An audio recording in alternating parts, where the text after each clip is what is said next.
Can we start now? I don't know what the rules are. Are we allowed? Okay, we're going. All right. Okay. Hello. Welcome to our talk. Get your hands out of my face. We'll be talking about making characters in VR, believable characters. Hello, so that's me. I'm Nat. I am the animation lead at Mighty Eyes.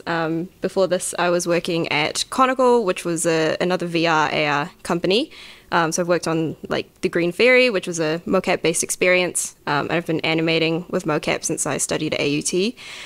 So it's been like 5+ years working with mocap, which you can see from all the grey hairs that I've got. It's a good time. Oh, hello, I'm Jack. I am currently the VR...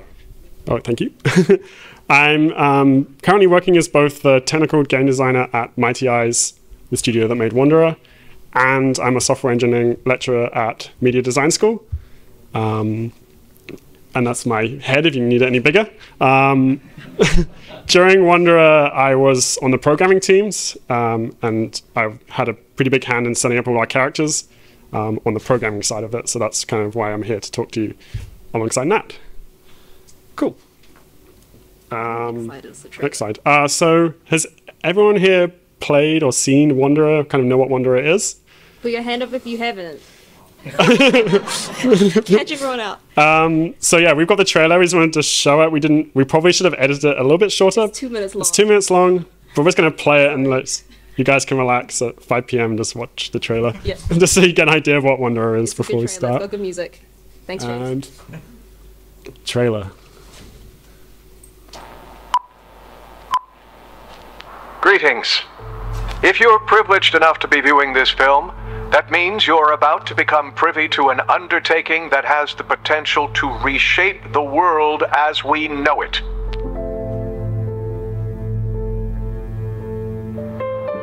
I present the Temporal Transporter.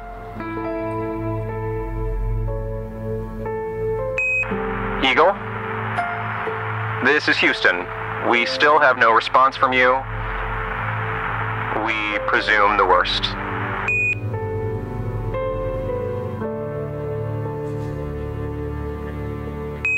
Patching through President Nixon now. Good evening, my fellow Americans. Fate has ordained that the men who went to the moon to explore in peace will stay on the moon to rest in peace. And though the Soviets have accomplished putting the first man on the moon, know that for us Americans, who dared send 2 of our sons into the unknown, sons who laid down their lives for a most noble goal, we will not give up.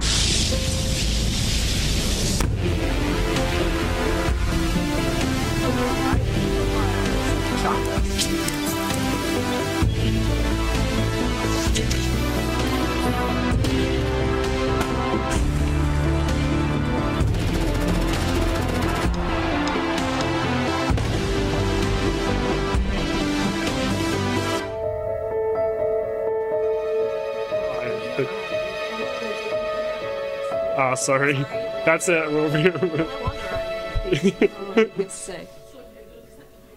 That's okay. That was the only volume we have. No, we have... Oh, no, we do have a little bit more, yeah, sorry. Let me turn it down a little bit. Cool, yeah. That sounded pretty epic on those speakers. Yeah. I'll bet. Cool. So, Wanderer. This is kind of the overview of the technical challenges we had on Wanderer from a character point of view.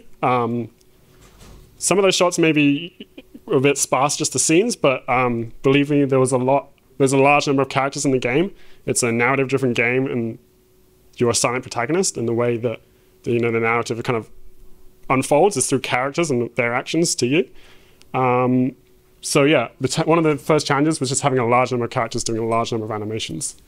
The second technical challenge with characters in VR is that you don't get to rely on cutscenes like you would in a traditional game. The closest we have is these moments where you can play videos on the in-world TV and it shows you a video. That's the closest we got to a cutscene. Everything else, the player's got full agency of their head and their hands whilst these characters are talking. you kind of just have to roll with that whilst they're talking and try and make it as immersive as possible whilst they're doing whatever they want to do. The last challenge with Wanderer especially was that not only is like a large amount of narrative, it also had lots of dynamic moments. So hope you saw from the trailer, there's combat scenes, you have guns, you're shooting at enemies, running around dynamically. So not only do we have a lot of narrative montages, we also had a lot of dynamic montages and big systems we have to build there as well. So yeah, pretty big technical challenge. Yeah. So for our characters and our animations, just to get like an idea of things, we had one character artist, Tom, and then we had one person doing rigging, and he was doing Hugo, so he was doing half rigging and half prop and environment art as well. And then we had two animators, so it was me and it was Paige. And so, you know, running all the mocap shoots, doing all the animations, and Paige was also like half doing community management by the time we got sort of close to the end of development. And so for the development and programming side, it was kind of spread across a few different developers while we were trying to figure out what we wanted. So we had JC, Sally, Jasper before it came to Jack. And Jack was also working on a whole bunch of other aspects of the game as well. I just want to point that out, that we're a very small team. So yeah. Okay. All right, so in this part of the talk, I'm going to cover how we created the narrative animations for our game. And Jack is going to cover some of the dynamic animation system stuff later on. It's also going to serve as a bit of a retrospective on what we learned by doing so. So as a quick pipeline overview, we built our skeletons based on Unreal's default human skeleton. Tom would use 3D scans of real people as a base to sculpt from, and then he would use lots of reference images of real people. So over here we can see this Tesla, because we had a lot of historical figures in our game. Hugo would then take Tom's meshes and he would rig them, and then I would work on blend shapes with Paige and go back and forth with Hugo for things like driven keys, corrective blend shapes, and like rigging touch-ups and stuff. Cool. We would then record our mocap data. So we used Rococo suits for mocap. They're an inside-out mocap tracking solution, which means that the sensors are built into the suits. So it's a similar suit to the XNs or the perception neuron suits. It was our first time using them, and it was my first time using inside-out tracked data, which I'll go into a little bit later. In terms of actors, we sort of ended up just using people who are on the team. So that's Hugo. More on Hugo later. But we mostly used, so Tom, we used Ben and Yuja, creative directors, and we also used Paige as our actors. This saved us on cost quite a lot, but also in terms of speed and like ability to quickly have animations to work with. Then from there, we would bring animations from Rococo into Motion Builder. The pipeline's really fast, and we were able to record and retarget really quickly. And then we would bake out our animations and bring them into Unreal for things like curve setup and like final integration, which Jack will talk about a bit later. So this is Rococo. They're a much cheaper and affordable option for like indie teams. So the alternative to inside-out tracking is like traditional optical tracking. This is ABBA. I don't know why they're wearing skirts, but this is kind of the solution that they use for film, and a lot of AAA studios will use this solution, which is where you have little dots that you put on the outside of a suit, and then you put them in a room with lots of cameras that are infrared cameras that track all the dots, and then you solve that way. With the Rococo suits, in the best case scenario, you just have your actors put on the suit, you start up Rococo Studio, you do a neutral pose calibration, and then you're ready to go. There was a lot of iteration with using Rococo while we were trying to figure out our character systems and deciding on like exactly what it was that we wanted our characters to be doing. So having these suits in-house allowed us to be able to jump into recording mocap at really short notice, whereas if we were relying on an optically tracked solution like that, we would have to be booking out time and space to be able to do that. So I think up in Auckland, there's AUT's recording space, which is also quite expensive. And I think there's a few others out in QMU, but it's...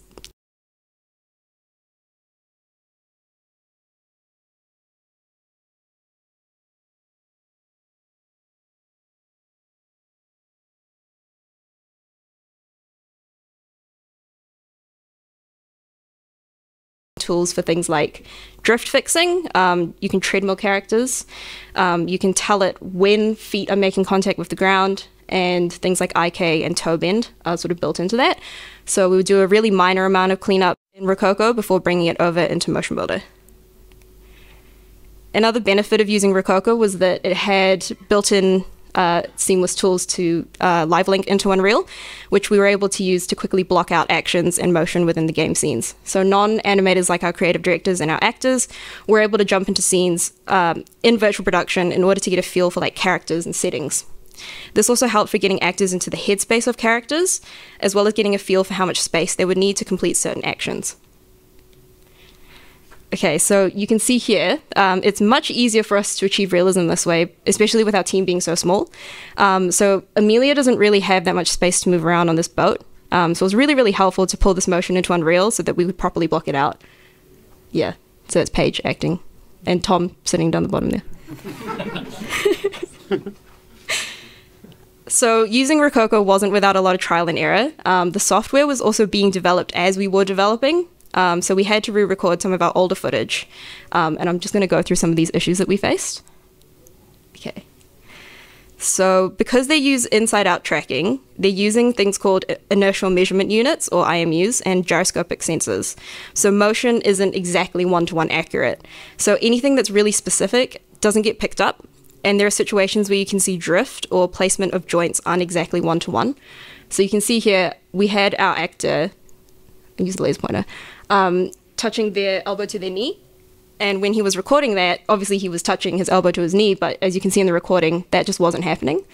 And we also had here really funky placements of the foot, where the foot is just being put down right on his other foot, which obviously he wasn't doing. So these were really early range of motion tests just to see what the suit capabilities were. Here's some more of the inaccuracies we found with the suit early on. It was pretty bad at picking up when actors were moving really quickly. So we had someone like sprinting across a room diagonally, and you can see in the middle it just completely bugs out and doesn't know where they are positionally. The knock-on effect of this inaccuracy was that we were unable to record really clean motion sets for each character. So in terms of like budget and time constraints, and the fact that Wanderer is a very, very narrative-driven game, the animators decided to focus on creating the best narrative animations that we could instead of splitting our time across doing both a huge range of dynamic motion sets, such as like running, walking, crouching, jumping and stuff like that, as well as doing all of these scripted animations as well. We also found that the suits would bug out if you tried to record anything where like feet were not touching the floor, because that's what it would use for positional tracking. So we had a lot of floaters. Yeah. So in order to help with positional tracking and to fix a lot of the other issues I just talked about, we used HTC Vive trackers and lighthouses on the suits and also sometimes on props. This was really useful if characters were sitting down or if characters were walking around and pacing around a scene like Von Braun. We also found that it helped to keep the actor positions much more stable when recording in Rococo.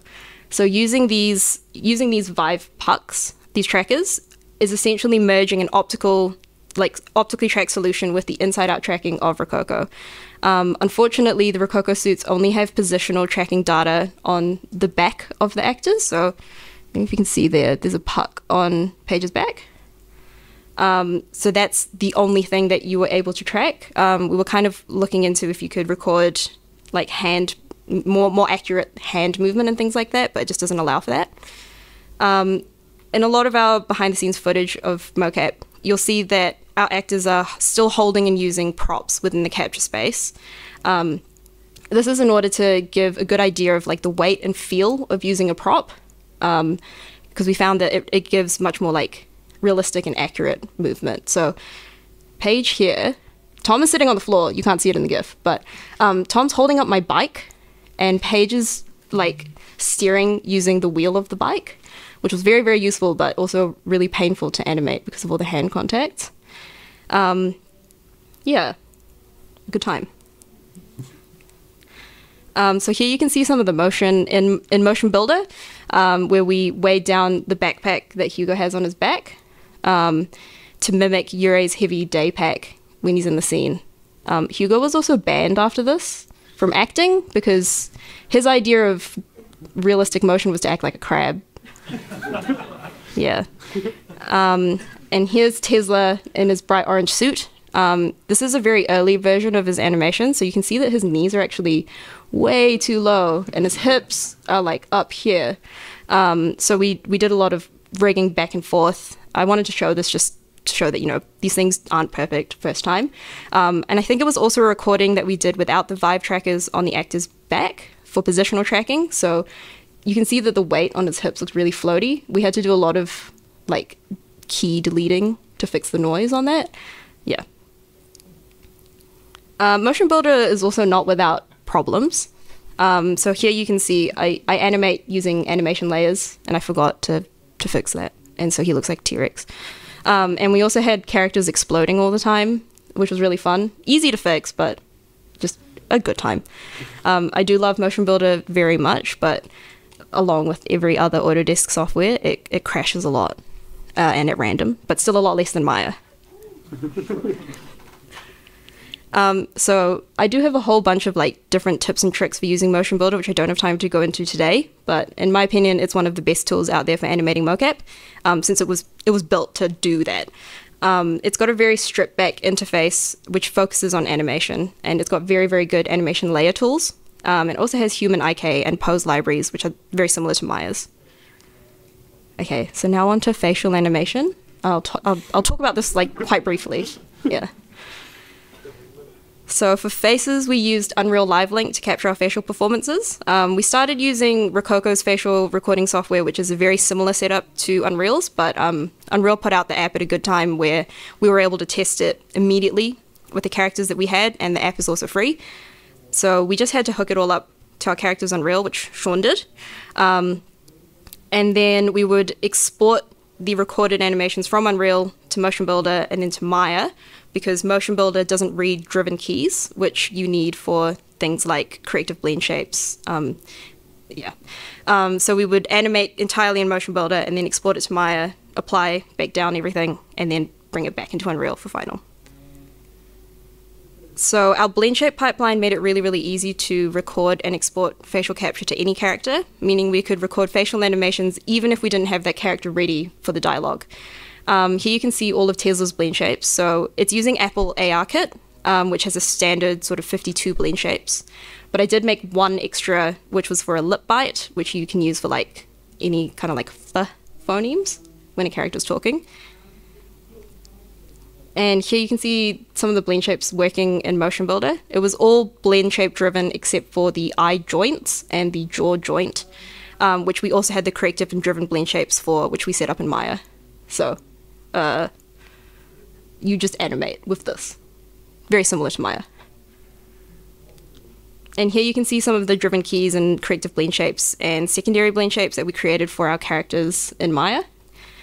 For additional facial add-ons like the mustache that Tesla has, or things like nose piercings on the priest and the Mayan soldiers, we created blend shapes that corresponded with the blend shapes on the characters' faces one-to-one and linked it all up in Maya and then baked that down for exporting. So a really neat trick that I learned when I was working on Green Fairy before this was you can create heads to have the exact same vertex count and copy over the blend shapes.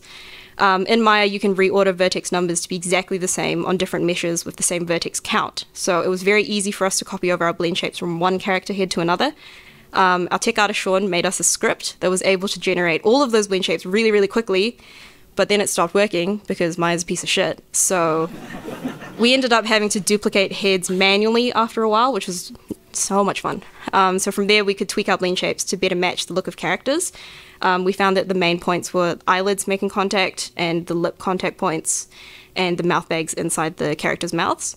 So this GIF here is what happens if you don't reorder the vertex counts and you try and apply the blend shapes. And this one here is we're going from taller model of one of the characters in the Woodstock scene, Ian, and we applied the blend shape of the character of Yurei, which is the shorter head, in order to like really quickly copy over the blend shapes. Okay, and I hope it's not like too loud on this next slide. So we recorded our facial capture entirely separate from body capture, and we would use our audio as markers to align all of our animations, which allowed for better flexibility within our systems. Okay, and I'll play this. This is my favorite clip. Harriet? Oh no, he yells like really loudly. Just say Can we have some audio? From you, Grand Pillock. Give him a bottle of Jack, you said. It'll calm his nerves, you said. Well, what about my bloody nerves? What about our career? Cool. So that's my section, and I'll pass over to Jack. If you've got any questions on any of this stuff, you save them for the end, but I can also talk for hours about all of this, so just come find me afterwards. Cool. Sweet. Cool. Thanks, Nat. Easy. Does that work? Yeah. Cool. So I'm going to give a general rundown of the animation systems in Wanderer, so how we took all of those animations and actually put them in the game and made them play in the right order. Harder than it sounds. Cool, so how it started. This is Amelia, so she's one of the first characters you actually meet in the game. It's also one of the first characters we worked on in the game. This is, you don't really need to see it fully, but this is just a general screenshot of kind of what her animation blueprint looked like when we first started. Basically what I'm trying to capture here is that all those narrative montages, we built the animation blueprint with those and just put them all in, and then put in like the lookout system, the breathing, all in that same animation blueprint. It's really good for us because then we could logically see all these flows. It wasn't scalable at all, obviously, because this is her animation blueprint. All the things is for her. We can't apply that to another character.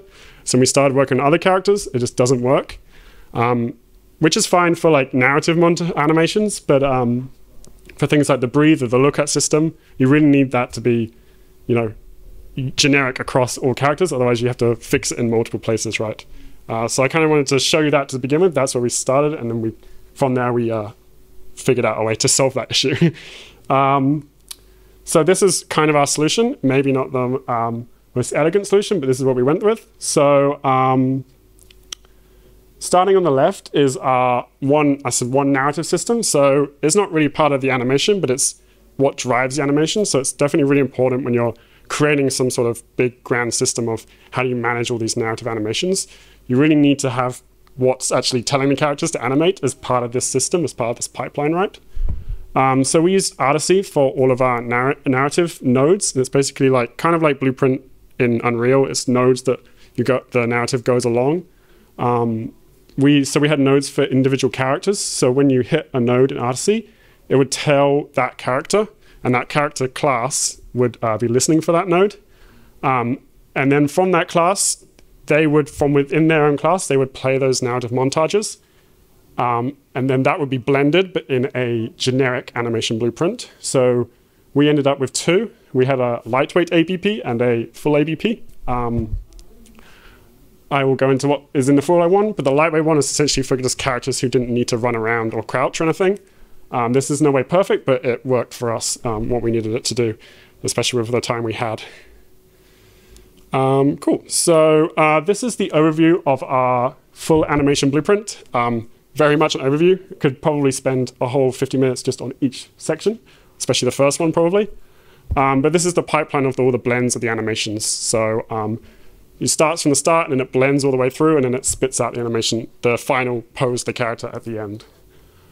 So just roughly, the first one is the base poses. So all those dynamic movements I was talking about, so running, crouching, idling, this would all be blended in within this node, and it goes deep in the animation blueprint. The second node is all the overlay poses. So not only do we have to worry about characters like running around, crouching, but also we had characters holding guns, running around, crouching, holding instruments. And rather having like separate run cycles and walk cycles for all those, we had a blend system over the top of the running and crouching and moving. That's where that happened. Next, we had the narrative montages. So this is where we then blend on top of that all the body and face stuff of if they're performing the narrative montage. Then we had the lookout system. So from there, if the character has to look at the player, that's where that's happening, and I'll go into this a bit more in the next few slides. Then obviously the foot IK, the Finch blend, which is again I'll go into, the hand IK, and then eventually the ragdoll. So if they die, they just ragdoll at the end. That's what we ended up with, and it worked for us. No way perfect, but yeah, it worked. So that's what we went with. Cool. So that first node, that dynamic animation system blending, As Nat said, we were a pretty small studio, right? And the game is narrative focused. So the animators focusing on all of the narrative animations. We really couldn't build that whole dynamic system and also take care of all those narrative animations and make that perfect system work. So we looked for cheats and shortcuts for that system. And we, after research, we pretty much landed on a thing called Advanced Locomotion System, which maybe some of you might know already, ALS for short. This is kind of an out-of-the-box plugin for having characters run and move and jump. It's really useful, really cool. It's like pretty much plug and play. You can get a character running pretty fast. It does have obviously some downsides with just using a system like this to do all your blending. It's not simple. It's pretty complex. There's a lot going on, even if it's pretty stripped back. All those things I'm talking about is a lot. And taking out things that you don't need. So in the system, there's like rolling and climbing and shooting a bows. Most of those we didn't really need. And it's not just like a half-an-hour job stripping it out, that system. So yeah, that's definitely something we struggled with, trying to wrangle that and make it efficient, but still usable. The other downside of using ALS for a project, especially with our Wanderer game, is that this is very much for like a third-person FPS style game. The character moves and runs like he's an action hero. Some of our characters that you interact with aren't really action heroes. We did our best to try and make it feel like they were moving naturally, but it was never going to be as good as if we built the system from the ground up. But on a budget, it was great and it worked. So that's what we used for that first dynamic blending. And if you are a small studio as well, I definitely recommend, and you're using Unreal 4, I definitely recommend checking this out, even just to see how it works. It's really good. It's done well. That's why it's so popular on the store. Cool. So now I'm going to talk about the character classes and narrative animations. So we used animation montages, which you might all be familiar with if you've used animations a lot in Unreal, but I'll just quickly go over them. Montages are basically just a collection of animations into a single asset that you can then just play that montage. On those lines at the bottom are the animations. Because we recorded all our animations body and face separate, having it in a montage is really good because you can just, that top line is the face, bottom line is the body, and then you can see it play. You can also pass in curves and things to the animation blueprint. So this is on an animation montage, but it's telling the animation blueprint. And then where I said in that big diagram, it's blending this information in that section there, that narrative section on that node, if you remember it. Cool. So the other quickly good thing about animation montages, if you're not familiar with them super well, is that you can add these notifiers as well. So you can just add them anywhere along the animation timeline. And when they get hit, when it gets hit in the sequence, it will spit it out of this node. So up here, like when that hit, we'll say notify begin. This is a super, not technically challenging system, but it was really helpful for us. So we found that like a lot of the animation, especially maybe the longer speeches, because the nature of the game, you can leave and come back to any level pretty dynamically at any time, halfway through the guys talking. There's definitely a tweaking balance of getting like, if you leave, come back, do you restart the whole speech, or do you let characters hit like checkpoints in the speech? So having these animation notifiers was basically a way of us like really quickly and easily adding those checkpoints into the speech. So when they come back, the game already knows they've heard that first half, so you can skip past that bit. It's also used probably, I also used a lot for like, VFX and everything. So when the hand claps, you can have an event that fires. Cool. So improving VR character interaction. So that was basically the overview of all those systems. This is where we really had fun with the design of the characters, and especially in the VR world. Pretty much making unique stuff for VR was where a lot of the interesting learning has come from. So the first is the lookout system. So, unlike, in traditional games, I guess, especially, even in the first-person game, you're still playing that game through a screen, right? So the immersion of characters not really looking at you, although it can be somewhat jarring, it's not really game-breaking. The really cool thing about VR, and I guess the challenge for us, is that the player is really in that world like no other device, right? So if characters aren't looking at you whilst they're talking, it's really noticeable. And you can have, you know, really amazing dialogue, really amazing animations, but if they're just speaking forward and the player's standing here, like imagine if I was doing this whole speech like this, it's pretty bad. You're just focusing, you're like, why am I staring at a wall? That's all you probably take in from the speech, right?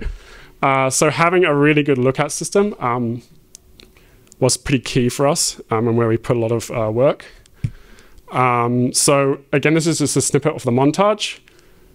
Basically from the like the developer end, all they had to worry about is this float curve along the bottom. So we just had a system from 0 to 1 of how much the character was looking at the player whilst they were talking. Having that adjustable in the montage as it's playing is also really important, because just as it's jarring that I'm staring at a wall talking, it's also really jarring if I'm like directly looking at your eyes for the whole of my speech. So being able to like adjust that on the fly and letting, you know, non-technical users have that control within that one montage place where they find everything else is super important, right? Yeah, so that was really key. From within the lookout system, we, I won't go node by node, but basically what we found is that you're probably maybe aware, but the to get it really immersive is the we need to blend not just the eyes. You need to blend on bones of the spine, the head, and the eyes, and tweak those values for individual characters. If you just do the eyes, obviously you then get situations where you're standing there and then I'm looking that way and then side-eye talking. If you just do the head, it's also kind of weird because then they're like doing this, but then talking that way with it. So you need to do like spine, face, eyes. So even if you're kind of off the edge, it still kind of feels natural doing that, even if my legs are a little weird under the table here. The other thing about that is that making those values really adjustable per character, like don't hide them away in the blueprints, is really important, because you can get all this working really well and looking really good on a character like the priest here who's standing up, and then the next character you come to is someone sitting on a couch holding a beer, and then if their spine is bending to look at you, that's when they clip through the couch on their beer. So having all those numbers really adjustable is really important as well, not just this lookout curve. Cool, so yeah, we got that working within the montages and it felt really good. Like it felt now the characters are actually talking at you as well as emoting in the world. It felt weird. I mean, it felt good when they're talking, but when they're not talking, it then also felt weird. Imagine, you know, if you're going up to your friend and they're just staring at the wall and then you go hi and then they snap around and start talking at you. That's also pretty jarring, and you're just going to be thinking, why did the character do that for the whole time they're talking, and you're not going to listen to what they're actually saying? So we basically set up a passive lookout system, which is just as you get, it's pretty self-explanatory, I guess. As you get close to the character, they start blending to look at you before you even press A to speak. Just having characters like acknowledging your presence in the world is really hugely important, especially in VR, I think. And just having that like level of interaction is really like, oh, cool, I'm actually in this world, I'm immersed. Like things are reacting to me moving around this world, right? As well as being a way more natural introduction to them starting to speak. We also had to do some stuff with their idle animations in this sense. We kind of had a blend of two. So we had like the player is far away idle and the player is close and you're ready to speak idle. With the priest, like his main idle is that he's like clapping a bug in the air and like scratching his butt. If he's doing that and also staring at you in the eyes, it's kind of very weird. So we had to like tweak that. We didn't want to lose that character because that was like part of him and it felt fun, but we also, you know, didn't want to freak the player out too much. Cool, so the next one we had is Flinching Blends. So again, VR, right, you've got full agency of where your head is, so having a really good lookout system is really important. The other thing the player has full agency on is their hands. Whilst these characters are performing all this really rich and serious narrative that the writers spent ages writing, the player can just wipe their hand in their face, or do whatever with their hair, like play with their hair. We found that like if they don't have any sort of reaction, it felt very statue or robotic, like you're talking to a robot. Like why doesn't he like react to you going in his face? Our like solution for this, and I think this could definitely be explored and pushed further, but our solution was quite relatively basic. It's basically we just used within that animation blueprint, near the end, so it's usually always flinching. We did a blend space between animations. So as the player hand comes closer, it goes from 0 to 1, blending into these animations. And we actually made it so that depending on the angle that you come in is the way that he blends. So these three here. So it's like a blend space between these three poses, which is pretty fun because then you can make the character like dodge around like this whilst they're talking to you. We also found out it was pretty fun like putting it on, like we found out strange that if you throw a bottle at someone and they don't move, that was also kind of weird. So we actually just put that same system on props. So if you throw something at a character, he's doing the same thing, but it just flies past so far that it's just a little reaction. It is a bit silly, but I think it adds a lot. And sometimes, if you're only chasing realism, then why are you making a game? So like interaction should always be key in player experience, right? So having a system like this was really cool. And I think the first moment people realize that they can mess with the characters is a pretty cool experience, I think, in the game. Cool, so another feature we added that we've played around with a bit, but I think we could, so this is a bit more flinching of him flinching, but is the physics accessories. So they sit outside the animation system, they're on the skeletons of the characters, but it definitely adds a lot of interaction and I guess just like realism, I guess, on the character. So we used on the priest his earrings and his like dangling jewelry. It's just physics bones on the skeletal mesh for the jewelry, so you can like move it with your hands. In the band scene, those characters are really big puffy hair. We also put it on their hair, so you can mess with the hair and it will flip up like that. And obviously like doing things with the dress too.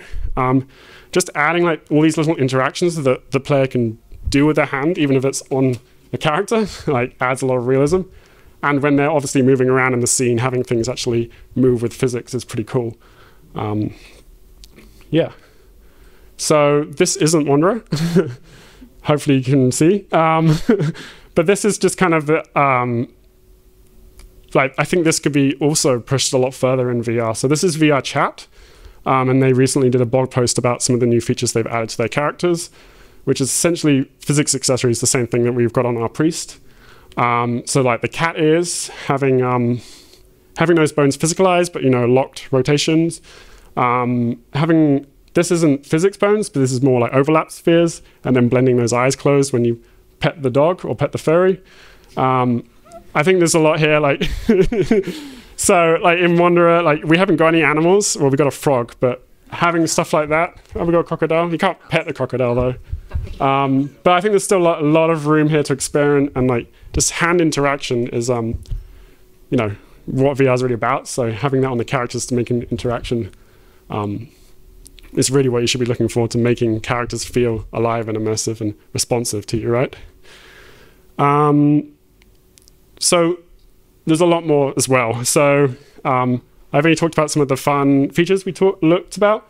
There was definitely a lot of trial and tribulation in the development process of Wanderer. All these things that you just kind of had to set up that maybe aren't as groundbreaking or cool, but they're cool to some people, but they're hard to set up. So like all these dynamic blends, getting them working on our characters.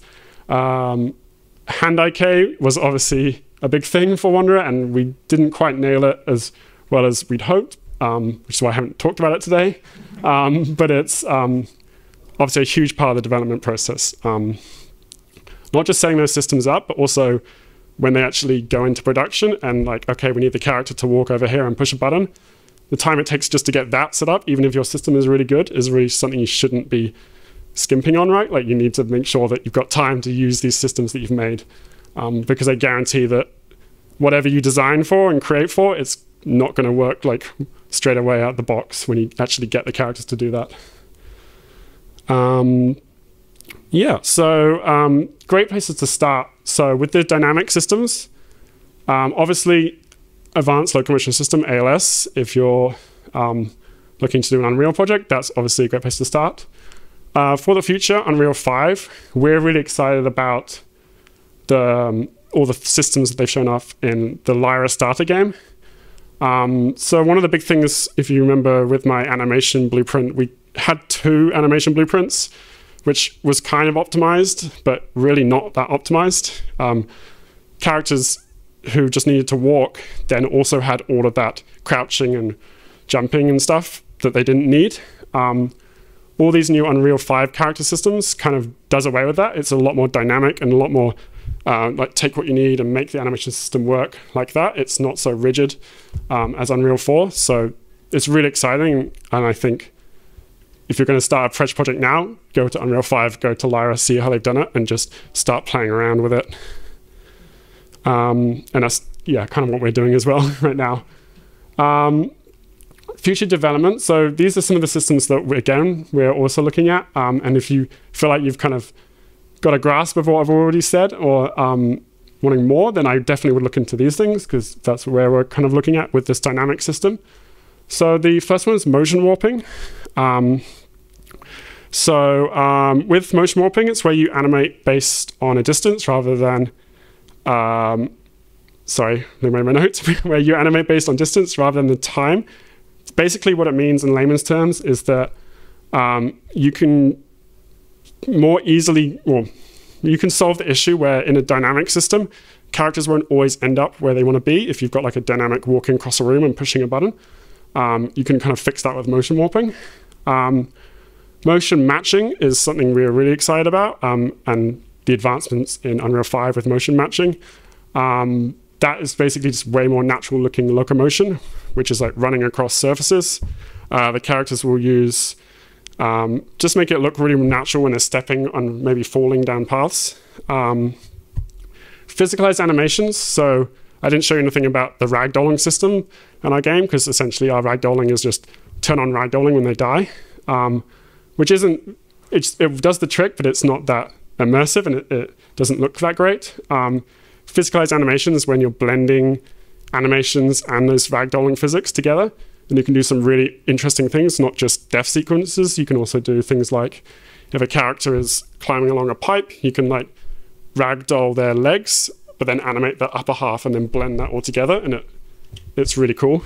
So if you're interested in that side of characters, I would definitely look into that, those systems there, because there's some really cool videos and tutorials out there about these systems. And then last one, this is more just internally, I guess, is just optimized animation loading. These systems that we set up, they work with our characters. We have about 5, maybe a few more in each scene, but we couldn't use like huge crowds in our games with the animation blueprint that we set up. It'd just be too expensive every frame to blend all these animations on every single character. This is where inertialization you might have heard about. That's where that would come in. So rather than when you're blending animations, so say you're going from a run state to a, I don't know, the montage state, rather than blending between 2 animations, you actually stop playing the first animation. You take the inertia of all those bones, and then you, with those inertia, you blend into the second animation. It's less expensive than the first, but you also can get some weird situations there too. Yeah. The last one? Yeah, so that's Jack's wish list. This is my wish list. I just want to put crabs in the game. More animals, more systems like that I think would be really cool. Yeah. So from there, we're hiring. So the roles are up on this website, beautiful website that Ben's been working on relentlessly. More specifically, we are hiring in some animation roles. So if you would like to help me or join me in my suffering, please come say hi to us. You can also tap any of the Mighty Eyes crew if you want to ask any questions about any of the roles that are available. Yeah. And we also want to thank the whole Wanderer team for their hard work making our characters look really neat. Please clap.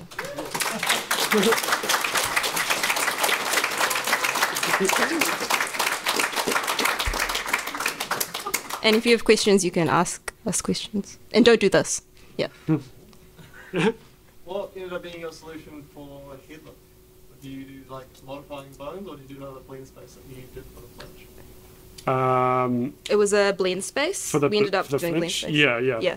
Yeah, For just a headlock. blend space on there. Same Yeah. as the flinch for Oh no, so just the lookout stuff? Yeah. No, look at, yeah. Just modifying bone rotations, was it? Asking bone the rotations. technical crew in the Yeah. front. Is that what we did? oh yeah. was a classic bone. Yeah. Ah, yeah, that's right, yeah. So that was kind of more through code, but then the eyes was through the blend space. Yeah. Yeah. Cool. Hello? You talked about how you stored the body mocap and the facial mocap in like a montage. Yeah. How did you sync the audio up to make sure that it played? Spreadsheets. Oh yeah. Lots of spreadsheets. So we would animate, we'd do like the full body animation first usually, and then we would mark kind of the start and end, and we would mark the offset of when the audio would be starting in that clip. And then we would then, when we were doing the facial animations, go back to the spreadsheet and then see exactly when it was that we started the audio, and then adjust and cut our like facial animations to match the exact length, and then we went from there. Yeah. There's a lot of crazy complex systems in there. How did you plan ahead what systems you'd need, or is there a lot of stuff that came up and you prioritize? We kind of, I guess, like we just went for it and then figured it out, I guess. Yeah. That's all I can really say. We're all pretty, like, especially with like character systems, especially on the development team, we're all pretty green with the systems, so we kind of just had to go with it. And that's why with Amelia, we kind of just scrapped her whole system entirely when we went on to the next characters, essentially. So that's what we really did with that, yeah. It's truly a miracle that games get made. Like, that's what I want to say about it. A couple, yeah. Yeah. Yep. Yeah. Cool. Yeah. Yeah, that's pretty much our time. Oh, we got another? Is there any reason why you guys didn't use like 7 vibe trackers? So we started out kind of with the mindset that we would be using the Rococo suits, because it's like, out of the box, you put the suits on. We got pretty good like data straight from doing that, even without doing the Vive trackers. We did have some instances as well where the lighthouses just did not want to work with us. And so we would try to come in and do a shoot. So like when I was talking about it and I was like, in a best case scenario, it all just works. That happened sometimes, but a lot of the time it didn't. And the Vive trackers would sometimes make it worse. So the tricky thing as well with using the Vive trackers is we couldn't really like bug test any of it. Like if you're doing stuff with like a Vicon blade system where you've got like the dots and stuff, you're able to see what's happening, like because it's the cameras are tracking. But with the pucks, sometimes they just would not work with us. They wouldn't turn on, or they just refused to track properly, and it just seemed like a really bad time if we were to kind of go with just using the Vive pucks to track all of our mocap. Yeah. And another thing I didn't really touch on as well, when you're doing any kind of mocap tracking, so regardless of whether you're using suits or if you're using like an inside, like an optically tracked solution, things like accuracy, so things where you're tracking a prop moving around, or you're trying to capture really accurate data off of an actor, it doesn't matter if your character and your actor are not like exactly one-to-one. So you can see for games like Cinema Sacrifice, their actress is also like, she looks like that in the game, she looks like that in real life. They've got all of her measurements, they're able to really accurately track all of that data. We ended up not really using too much of our prop data that we recorded because like our actors were really tall, a lot of our characters were really short, or like sizing just didn't match up one-to-one. Same for things like limb length and stuff like that. So yeah, I don't know what my point was, but yeah, that yeah. Yeah. Cool. Any other questions? Anything else? Hi? Hey, I guess Wanderer is very narrative driven, but I assume there's some very sort of mechanic heavy elements in there, and sort of like game, I guess we're making a mechanic-driven game. There's just a massive amounts of iteration that can happen on just like the tiniest animation. You know? Yeah. It's just like, okay, we've put in something, but then we have to change it, and you know, you send it back to the game designer, and they're like, okay, now it's not quite feeling right. It just needs, you know, a couple frames or overhaul something. I imagine there were times when there was a fair amount of iteration that occurred. So I wonder if you could just sort of like walk us through, how did that work? Were there ways to make like small adjustments versus having to get someone to like redo an entire mocap animation? Yeah. Do you want to talk about Von Braun? I guess so. Well, from just like our system with the montages, I guess, it was pretty good for the programmer side for those iterations. The main thing we usually found is that the speeches just went on a bit too long, so we just had to cut them way back and fix them up like that. So yeah, from the programmer side, it wasn't too bad on the iteration, but from the animation side, along with with Motion Builder, there's some really good tools for like retiming animations as well. So if we did have a lot of instances where we were like, okay, we actually do need to give a little bit more time in this animation, or we need to, you know, do things like that. So it has a really good built-in system where you can take an animation in Motion Builder and then cut sections that you want to be longer or shorter, and then retime those parts, and then like merge bits together, just like in video editing. But it does it in a really good seamless way. And so you can retime stuff there, or like cut out actions and merge bits together and stuff. Yeah, pretty standard stuff for like doing mocap animation. Yeah, but it's kind of how we did it. Yeah, cool. Cool. Okay. Thanks for coming, Thank you. everyone.